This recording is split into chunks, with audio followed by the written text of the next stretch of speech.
কে? আসসালামু আলাইকুম স্যার। আমি দুনিয়া খুঁজতাছি আর আপনার এনে পিরিত টিরিত করতেছেন।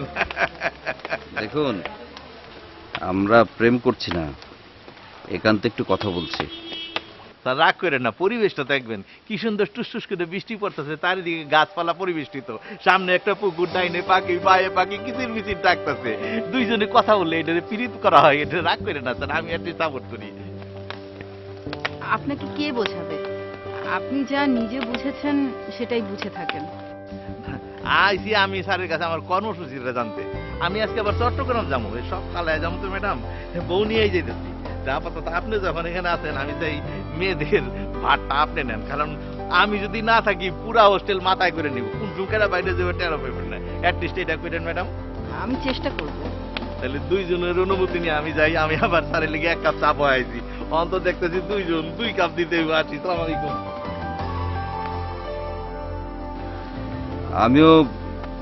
আমিও চলে যাব, এখানে আর ভালো লাগছে না। যে কাজে এসেছি সেটা করার আর দরকার হবে না বলে মনে হচ্ছে। ভালো লাগেনি কেন? নিশ্চয়ই ভালো লাগার মতো কাউকে খুঁজে পাননি। অবশ্যই পেয়েছি, আপনাকে ভালো লেগেছে, এখানকার মানুষদের ভালো লেগেছে, কিন্তু তবুও যেতে হবে।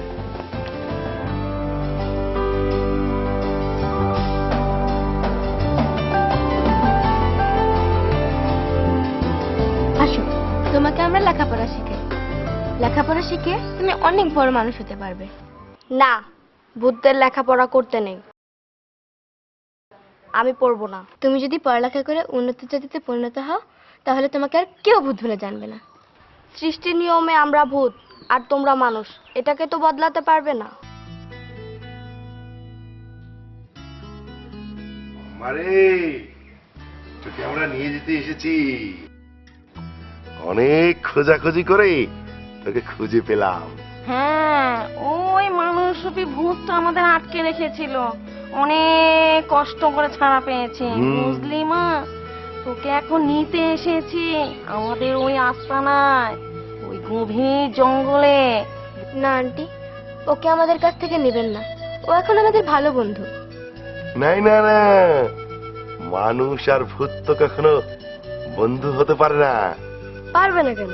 এই যে আমরা বন্ধু হলাম, আপনারাও আমাদের সাথে থেকে যান। না, আমাদের যে যেতেই হবে। ভূতের চাইতে মানুষরূপী ভূত বেশি শয়তান। আমাদের দায়িত্বপ্রাপ্ত স্থানে মানুষরূপী শয়তানরা এখন ডিউটি করছে, বুঝছো? তারা ভূতের চাইতেও বেশি অ্যাক্টিভ। তারপরও মাঝে মাঝে নক করতে হয়, আর একবার ওই স্থান ছেড়ে দিলে পরে তো ওখানে ঢুকতে পারবো না। তাহলে আজকে আমাদের সাথে খেয়ে যাবেন, যে আজকের মেনুতে আছে। তোমাদের বাবা মাদের শিক্ষা দিয়ে যেতে চাই আমরা।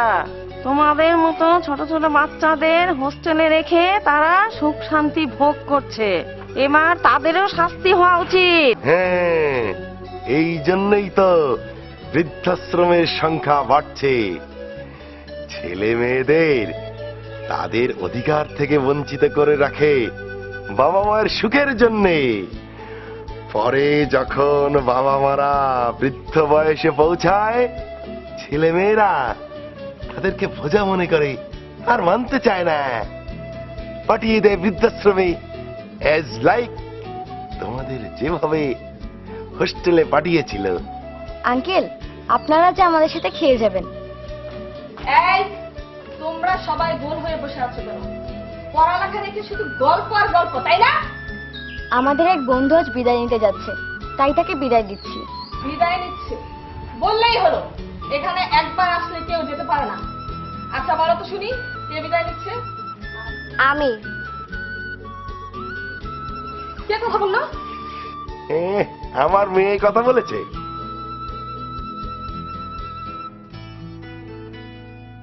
কে কথা বললো? সামনে আসেন। দেখতে পাচ্ছেন না, তাই না? শোনেন ম্যাডাম, আপনার এই সমস্ত উল্টো পাল্টা নিয়ম পাল্টাতে হবে। বাচ্চাদেরকে এভাবে কষ্ট দেওয়া যাবে না। বাচ্চাদের বাবা মাকে ডেকে সুন্দর করে বুঝিয়ে যার যার বাড়িতে পাঠিয়ে দেন, ঠিক আছে? তাহলে তাহলে আমার ব্যবসার কি হবে? ব্যবসা? এই যে শোনেন ম্যাডাম, জীবনের চেয়ে ব্যবসা বড় না, বুঝতে পেরেছেন? আমি এই বাচ্চাদেরকে এখন নিয়ে যাচ্ছি, কয়েকদিন এরা আমার কাছে থাকবে, ঠিক আছে? চলো চলো চলো চলো।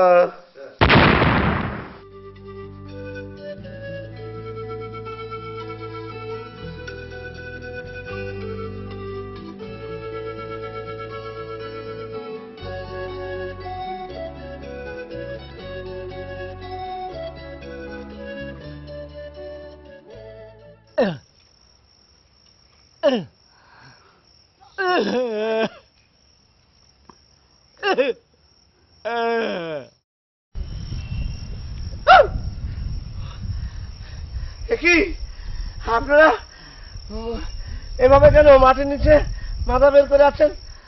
উঠে আসেন। হ্যাঁ, না, ওপরে আসবে কেন? ওনারা তখন মাটির নিচেই ভণ্ডামি। সরি, চিকিৎসা দেবে নাকি বেক্কল বাবা? বুঝতে পারছি আমাদের এখন দুর্দিন। এই অবস্থায় দেখে মাস্কারি করো না, ঠিক আছে? আমি তো এক সময় বাইর হবো, তখন আন্দার ঘরে নিয়ে ওই চিকিৎসা দেবো। এই থামো তো তোমরা। ওনাদের এই অবস্থা দেখে আমার কিন্তু ভালো লাগছে না। ফির বাবা, কে করলো এই অবস্থা আপনাদের? ওই যে ভূতে আমাদের এই কাজ করছে। না না না, ওই যে একটা শয়তান ভূত আছে না, ভূতের সর্দার, ওইটারে না আমি বোতলে ভরে রাখছিলাম। আমার এই সাগরে হারামজাদা বোতলে মুখটা খুলছে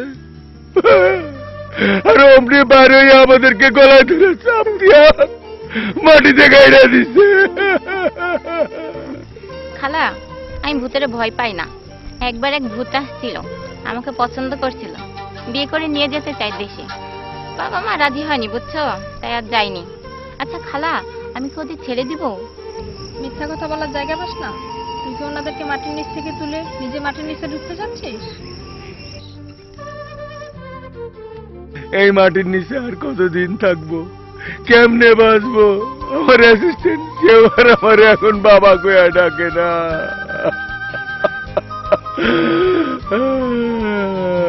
আমার মনে হয় আপনারা মাটির নিচ থেকে ওঠার চিন্তা মাথা থেকে ছেড়ে দিন। এভাবে মাটির নিচে থাকার চিন্তা ঢুকিয়ে ফেলুন মাথায়, তাহলে ভালো থাকবেন বাকি সময়টা।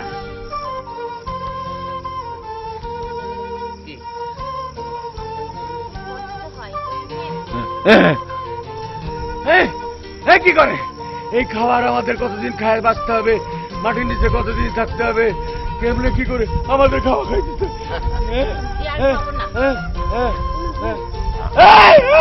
আমাদের খাওয়া খায়। এই চলো আমরা এখান থেকে কেটে পড়ি, ভণ্ড মানে অন্য পীর খুঁজে বের করি। চলো।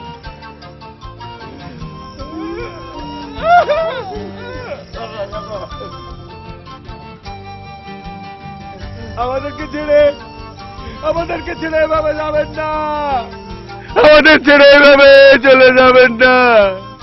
আমাদের যদি না উঠান তাও, কিন্তু আমাদের এইভাবে একলা ফেলে যাবেন না। আমাদের সঙ্গে কিছুটা সময় কাটা। ভয় করে তো, ভয় করে তো। মিয়া ভাই, আমি মনে মনে ঠিক করছি আমি ভালো হয়ে যাব। জীবনে অনেকবার অবশ্য এই ডিসিশন নিছি, কিন্তু কিছুদিন পরে আবার পারি না। এর কোনো সমাধান আপনি আমাকে দিতে পারবেন? পারবো, কিন্তু তাতে কোনো লাভ হবে কিনা সেটা বুঝতে পারছি না। শুধুমাত্র লোভটা মানুষকে সঠিক হতে দেয় না। যদি কখনো শুনেন যে পাহাড় সরে গেছে, সেটাও বিশ্বাস করা যায়, কিন্তু মানুষ ভালো হয়ে গিয়েছে এটা বিশ্বাস করা যায় না। কারণ মানুষের অভ্যাস এমনই জিনিস না, সেটা শুধু মানুষকে খারাপের দিকে ধাবিত করে। আমি আর প্রতিকার চাই, আমি ভালোভাবে বাঁচতে চাই, মানুষের মুখে আমার প্রশংসা শুনতে চাই। এটাও অন্যায়। প্রশংসা পাওয়ার জন্যে ভালো হলে হবে না, ভালো হতে হবে নিজের জন্য, তবেই অনেক কিছু সম্ভব। নিয়ত পরিষ্কার থাকতে হবে, তবেই অনেক কিছু সম্ভব। নিয়ত অনুযায়ী বরকত। দোয়া করেন ভাই, আমার এই খারাপ জীবন উল্টাপাল্টা চলার লিগে অনেক অপমান অপদস্থ হয়েছি, আর জানি আমার সামনের দিকে না হইতে হয় ভাই। এই খারাপ জীবন রেখে কি লাভ? টাকাই তো জীবনের সবকিছু না। লোভ মানুষের জীবনকে ধ্বংস করে দেয়, জানেন তো। আর এর পাপ আপনি না হোক আপনার সন্তানদের কিন্তু ধ্বংস করে দেবে। এই চিন্তা করেই তো মাঝে মাঝে একেবারে ভালো হয়ে যেতে চাই, আবার বিভিন্ন কারণে পারি না। কিন্তু এটা করলে চলবো না, আমারে ভালো হইতেই হইব। বারবার শুধু প্রতিজ্ঞা করলে হবে না, সেটা কাজে প্রমাণ দিতে হবে। তা না হলে আপনি মিথ্যেবাদী বলে প্রমাণিত হবেন। আপনি জীবনে যত উল্টাপাল্টা করেছেন না, একবার যদি আপনার শাস্তি শুরু হয়ে যায়, আপনি কিন্তু আর পার পাবেন না। ভাই আর ভয় দেখেন না, আমি এবার চেঞ্জ হমই।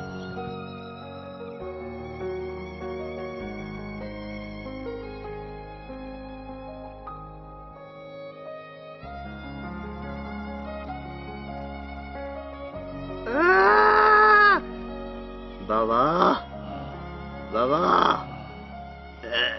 আমাদের এখন কি অবস্থা হবে?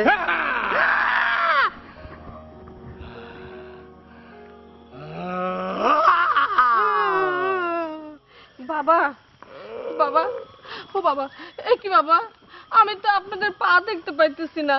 এখন আমি কি ধরে কাঁদবো? আমার যে অনেক বিপদ বাবা, আমার যে অনেক বিপদ। আগে আগে আমাদের বাঁচা, আমাদের আমাদের অনেক বড় বিপদ, অনেক বড় বিপদ আমাকে। এই দেখতেছেন না, এই যে আমাকে ভূতে গাইরে হয়ে গেছে পুরোটা। আমারও সেম অবস্থা। আমার বাচ্চাদেরকে কোথাও উধাও করে নিয়ে গেছে, এখন ওদেরকে আমি কোথায় খুঁজে পাই? এই দুর্যোগ মুহূর্তে আপনি ছাড়া আমার কেউ নাই বাবা, কেউ নাই। আমাকে বাঁচান বাবা, আমাকে বাঁচান বাবা। সব হবে, সব হবে, সব হবে। আগে আমাদের এখান থেকে বাইর করার ব্যবস্থা কর, তারপর ওই ভূত, ওই ভূতের গোষ্ঠী ধরে আমি আসলামু। আগে আগে আমাকে তুলে বাইর কর, এখান থেকে বাইর কর, বাইর কর। আগে ওঠান আমাকে।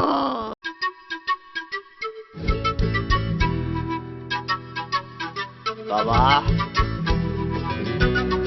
বাঁচতে পারি।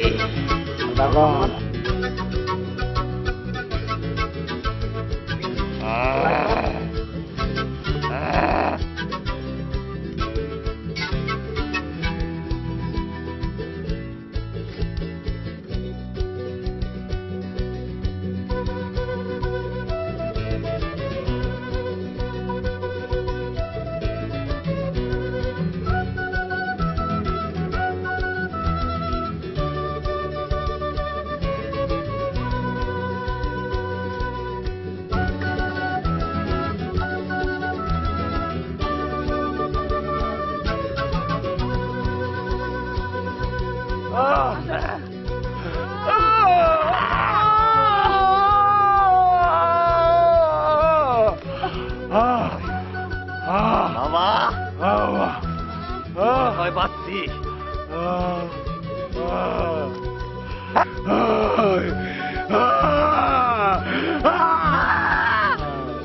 মওলা,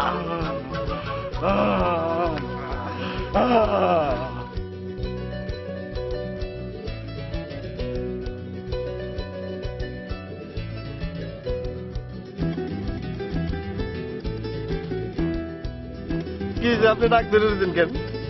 আমাদের কত দিয়ে গন্ধ টন্ধ বেরিয়েছে নাকি? শুধু গন্ধ না, প্রচুর দুর্গন্ধ। মনে হয় আপনাদের নিচের ছাদটা পচে গেছে।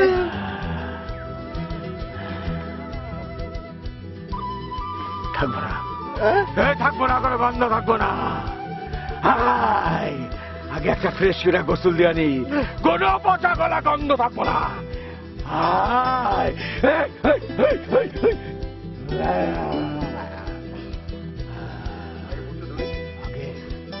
আগে আগে ওই ওই শালা শয়তান ভূতটারে ধইরা লই, ওরে বাদশামু, ওরে জমাবো, ওরে বাইরানো,